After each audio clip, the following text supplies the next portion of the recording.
Buongiorno ragazzi, quello che andremo ad analizzare oggi è il Mac 10, facente parte della classe mitragliette. Tra queste sicuramente una delle più forti, nonostante i tanti nerf subiti nel tempo.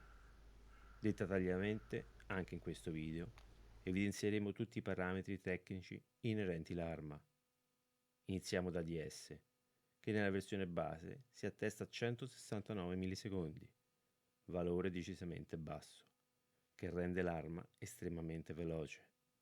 Il secondo parametro è Movement Speed, pari al 98%, quindi rapidissima se si paragona al 100% del solo coltello. Velocità dei proiettili non è elevata, solamente 200 metri secondo, ma il fire rate è molto alto, parliamo di ben 1115 rpm. Il TTK è ottimo. In modalità multigiocatore, colpendo il busto, impiegheremo 270 millisecondi per uccidere un avversario nel range di 12 metri. Sopra i 12 metri, 324 millisecondi. Non sono andato oltre i 50 metri con il test, distanza più che sufficiente per una mitraglietta. Oltre questa ritengo perdere significativamente danno. Con headshot impiegheremo sempre 216 millisecondi, nel range 50 metri. L'arma, come si evince dal video, è molto stabile anche nella versione base. Nelle analisi successive non prenderemo in disamina tutte le opzioni presenti nei vari slot, ma solamente quelli che hanno apportato maggiori vantaggi. Volata. La striscia di fuoco su arma base rimane abbastanza compatta. Partiamo con il freno di bocca. Anche in questo caso la linea di fuoco non è sicuramente ottimale. Difatti, andando a visualizzare i relativi grafici, avremo per il controllo verticale un più 3%, mentre per l'orizzontale un 0%. Il secondo accessorio è il compensatore Infantry. Questo già evidenzia un migliore inculo verticale, anche se orizzontale, presenta ancora qualche problema, come evidenziano i relativi grafici. Troviamo un più 10% verticale, ma di contro un meno 12% orizzontale. Il terzo è eliminatore SOCOM. È sicuramente quello che presenta il miglior controllo verticale, che infatti si attesterà da un più 13%, al contrario però dell'orizzontale, che rimane comunque stabile rispetto alla versione base, con un 0%. Come ultimo troviamo il silenziatore Agency.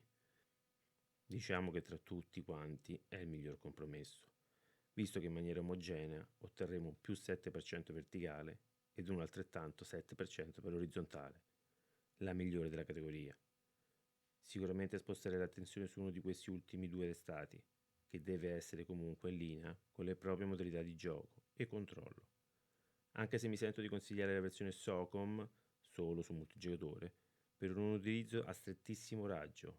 Al di sopra vedo più proficua Agency, oltre ad avere l'indiscusso vantaggio di non essere spottati, distribuire meglio il rinculo su tutta la canna. Canna.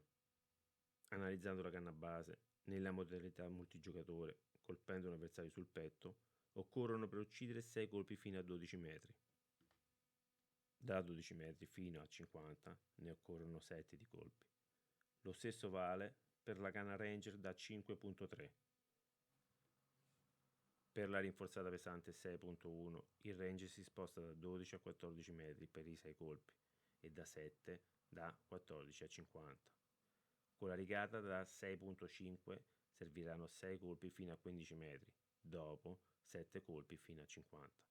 La Task Force da 5.9 è quella che maggiormente incrementa i valori, portando a 17 metri 6 colpi, dopo saranno 7. Prendiamo una visione del rinculo verticale ed orizzontale per ogni singola canna. Partendo dalla rinforzata pesante 6.1 avremo un meno 2% sul verticale ed un meno 23% sull'orizzontale. Con il suo incremento di range 6 ritengo essere il miglior compromesso per chi non ha grande dimestichezza nel controllo rinculo. La seconda canna, Ranger 5.3, è l'unica che presenta un leggero miglioramento nella categoria, anche se non di rilievo. Per quello che concerne il controllo verticale avremo un 0%, quindi ininfluente, mentre per orizzontale solo un più 2%. In una versione a corto raggio rimane la più interessante, anche se il range 6 colpi rimane invariato rispetto alla base.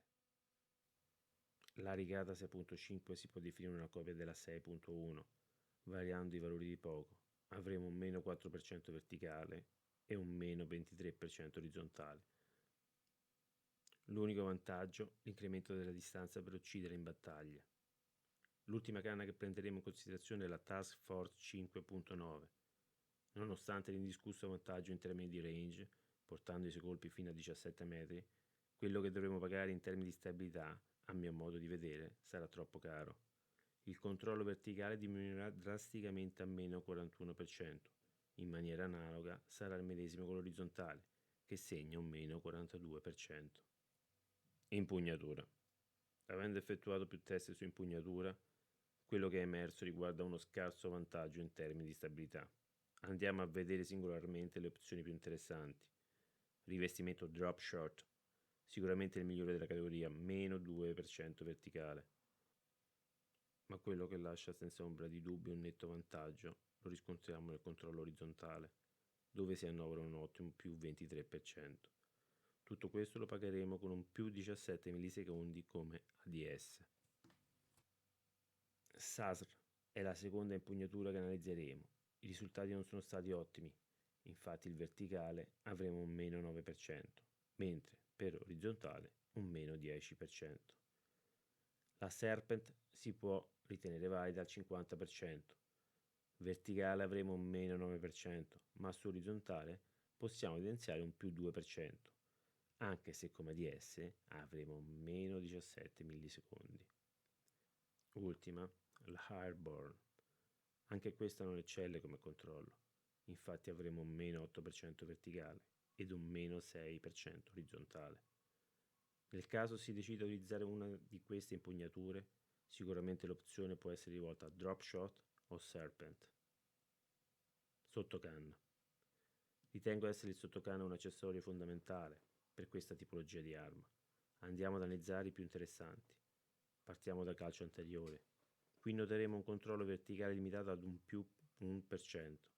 Molto interessante invece il dato su orizzontale, che sarà un buon più 19%.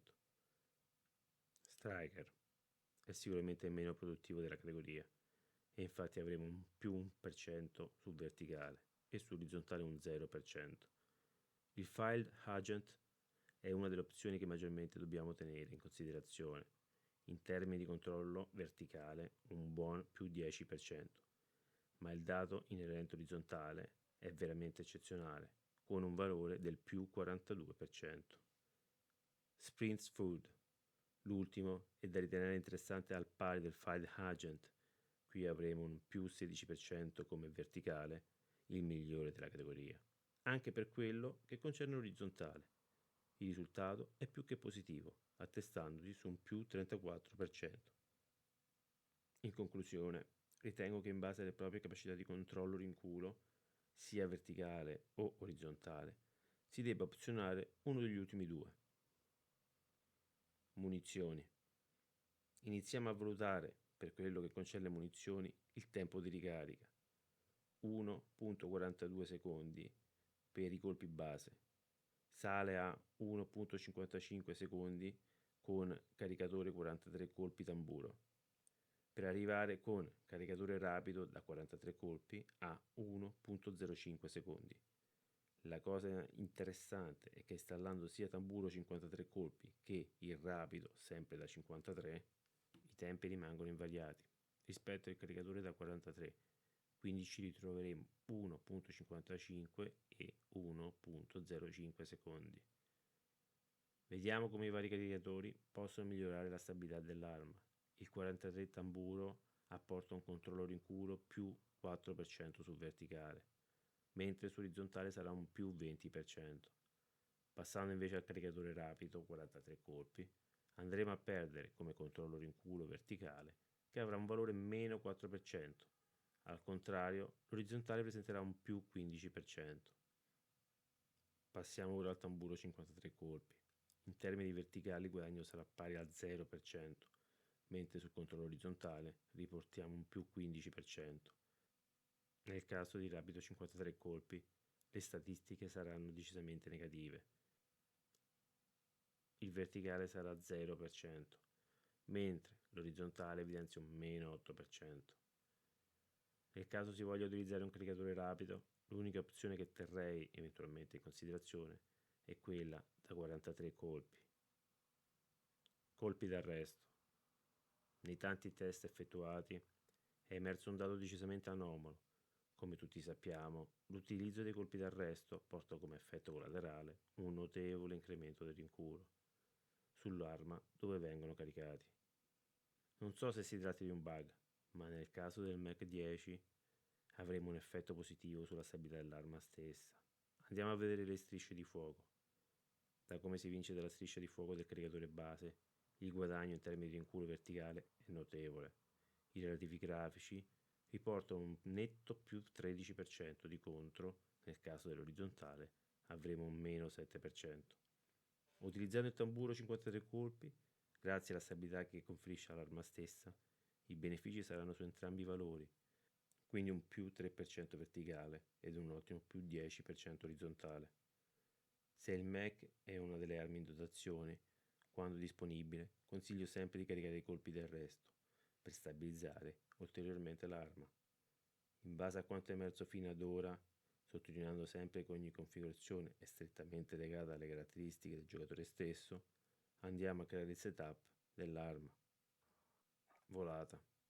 Credo che l'Agency è sicuramente una delle migliori opzioni, incrementando di solo 12 millisecondi l'ADS.